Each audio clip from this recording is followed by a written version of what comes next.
আসসালামু আলাইকুম ওয়া রাহমাতুল্লাহি ওয়া বারাকাতুহু।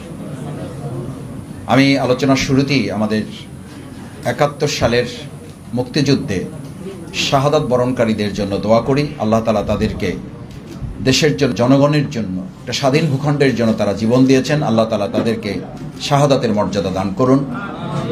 একই সাথে যারা আহত পঙ্গুত্ব বরণকারী আছেন তাদের সুস্থতা কামনা করছি। সেই স্বাধীনতাকে অর্থবহ করার জন্য ২০২৪ সালের ৫ই আগস্ট, জুলাই আগস্টের গণ অভ্যুত্থানে যারা জীবন দিয়েছেন, ৭১-এর অর্জিত মানচিত্রকে মানুষের কাছে একটা মুক্ত মানচিত্র করার জন্য, অর্জিত পতাকাটাকে সম্মানিত পতাকা করার জন্য, সেই কঠিন দায়িত্ব পালন করার জন্য ২০২৪-এ যারা জীবন দিয়েছেন, সেই অর্জিত স্বাধীনতাকে আবার আমাদের মানুষের মাঝে ফিরিয়ে দেওয়ার জন্য যারা আহত হয়ে পঙ্গুত্ব বরণ করে, চোখ হারিয়ে, হাত হারিয়ে, পা হারিয়ে আমাদের আজকে নতুন একটা সুন্দর বাংলাদেশ দিয়েছেন, আমরা তাদের জন্য আল্লাহর কাছে দোয়া করি তারা সুস্থ হয়ে আমাদের মাঝে ফিরে আসুক। যারা শহীদ হয়েছেন আল্লাহ তাআলা তাদেরকে শাহাদাতের মর্যাদা দান করুন এবং তাদের পরিবারগুলোকে আল্লাহ তাআলা হেফাজত করুন। সম্মানিত ভাই এবং বোনেরা, আজকে আমরা এরকম একটা বাংলাদেশ যখন পেয়েছি, সেই বাংলাদেশে আমাদের মূল চাহিদাটা কী ছিল? আমাদের মুক্তিযুদ্ধের অঙ্গীকার কী ছিল? আমাদের মুক্তিযুদ্ধের অঙ্গীকারদের সাম্যের কথা ছিল, আমাদের একত্রিত হওয়ার কথা ছিল, ঐক্যবদ্ধ জাতি বিনির্মাণের কথা ছিল। বাংলাদেশ স্বাধীনতার 53 বছর পার করে আজকের এই 54 বছরে আমরা এসে লক্ষ্য করেছি প্রত্যেক সরকার সবচেয়ে বড় বাংলাদেশের ক্ষতি করেছে। এই দেশের মধ্যে ঐক্যের নামে তারা জাতি বিভেদের রাজনীতি সৃষ্টি করেছে। আজকে ২০২৪-এ এসেও আমরা খেয়াল করি সেই ৭১-এর অর্জিত স্বাধীনতাকে যেন অর্থবহ করা না যায়, তার ধারাবাহিকতায় ২০২৪-এর অর্জিত এই নতুন বাংলাদেশের নতুন স্বাধীনতাকেও যাতে অর্থবহ করা না যায়, তার জন্য কেউ কেউ এখনো ঠিক ফেসিবাদের সুরে তাদের প্রতিধ্বনি তাদের বক্তব্যের মধ্যে এখনো খুঁজে পাওয়া যায়।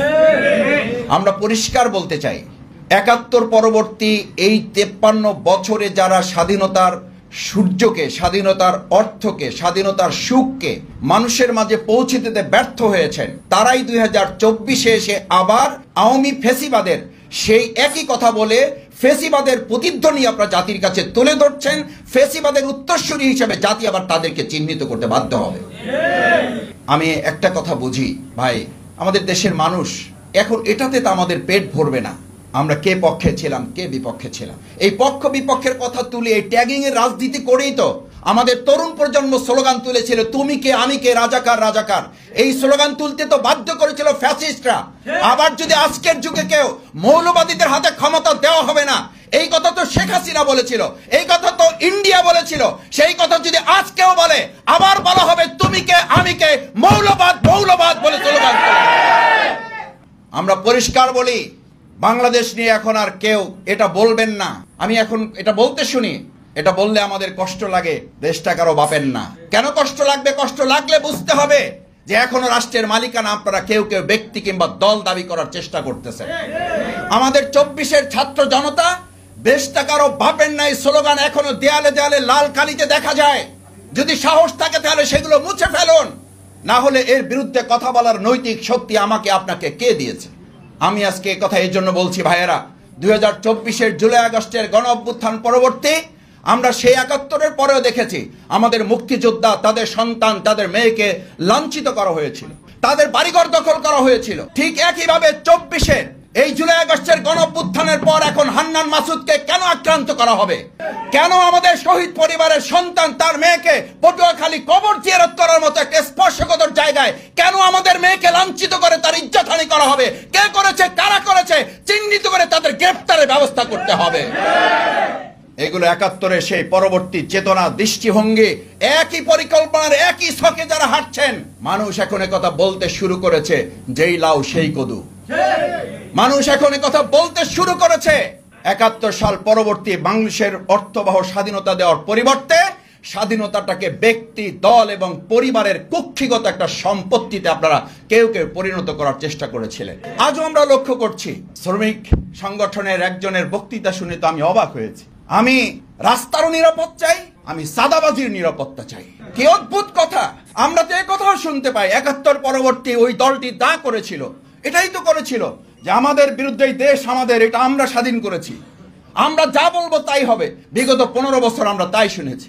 2024 পরবর্তী আমরা একই কথা শুনতে পাচ্ছি, আমার নেতাদেরকে গ্রেপ্তার করা হলে আমার অনুমতি ছাড়া থানা ঘেরাও করা হবে। আমার অনুমতি ছাড়া আমার নেতাকে গ্রেপ্তার করা হলে থানা ঘেরাও যদি হয়, তাহলে সেই দেশে সেই রাজনৈতিক কালচারে একটা অংশগ্রহণমূলক সুষ্ঠু অবাধ নির্বাচন আপনি কি করে আশা করেন? রাষ্ট্রীয় সংস্কার তো পড়ে, আমরা তো রাজনৈতিকভাবে এই সমস্ত দলগুলোর মধ্যে নিজেদের কর্মীদের সংস্কারের ছিটাফোঁটাও এখনো লক্ষ্য করি নাই। বরং সেই চাঁদাবাজি রাজনীতি, সেই দখলদারিত্বের রাজনীতি, সেই থানা ঘেরাওয়ের রাজনীতি, সেই পুলিশ পেটানোর রাজনীতি, সেই আমাদের প্রতিষ্ঠানগুলোকে বিতর্কিত করার রাজনীতি, একের পর এক আমরা কেউ কেউ কোথাও কোথাও চালিয়ে যাচ্ছি। সম্মানিত ভাই এবং বন্ধুগণ, আমি শুধু অনুরোধ করতে চাই, 71 এবং 2024-কে যারা এক কাতারে মাপতে চান না, আমি তাদের বলতে চাই 2024 শুধু নয়, 1971 শুধু নয়, 47, 52, 73, 90 প্রত্যেকটা আন্দোলন হচ্ছে বাংলাদেশের মুক্তিকামী মানুষের এক একটা ব্রিজ আপ, এক একটা সেতু বন্ধন। কোনো একটাকে অস্বীকার করলে মূলত আপনাকে সবগুলোকে অস্বীকার করতে হবে। আর যদি স্বীকার করতে হয় তাহলে প্রত্যেকটাকে স্বীকার করেই আপনাকে জনগণের অধিকার আদায়ের আন্দোলনে শহীদদের প্রতি আপনাকে সম্মান প্রদর্শন করতে হবে। আমরা যদি বলি 71 একটা ছিল, 2024 আর একটা ছিল, তার অর্থ হলো আপনি না 71-কে স্বীকার করেন না 24-এ স্বীকার করেন। এই অস্বীকৃতির যে মানুষের প্রতি অসম্মান, শহীদদের প্রতি যে অশ্রদ্ধা এবং আহত পঙ্গুদের প্রতি আপনি যে অসম্মান দেখাচ্ছেন, এর অর্থই হলো আপনারা এখনো বাংলাদেশের মানুষের কাছে মালিকানা নিয়ে বসে থাকতে চান, জনগণের মালিকানা জনগণের কাছে ফেরত দিতে চান না। আমরা চাই 2025 সালের এই 54তম আমাদের স্বাধীনতা জাতীয় দিবসে আমরা জনগণের মালিকানা জনগণের কাছে ফেরত দিয়ে, বাংলাদেশ জামাত ইসলামী সংগ্রামী আমিরে জামাত ডাক্তার শফিকুর রহমান বারবার বলছেন, দেশের জনগণ হবে দেশের মালিক। আমরা যারা এই দেশের যাদেরকে দায়িত্ব দেওয়া হবে তারা হবেন এই দেশের সেবক। বাংলাদেশ জামাত ইসলামী এই বছরে আমরা এই স্বাধীনতা ও জাতীয় দিবসে অঙ্গীকার করতে চাই, আমরা শাসক শ্রেণীকে নিতে চাই সেবক শ্রেণীতে, আমাদের সম্মানিত সাধারণ জনগণকে নিতে চাই এদেশের মালিকানার রাজনীতিতে। সেই প্রত্যাশা ব্যক্ত করে, সেই অঙ্গীকার আমাদের সামনে প্রত্যয় ঘোষণা করে আমি আমার কথা শেষ করছি।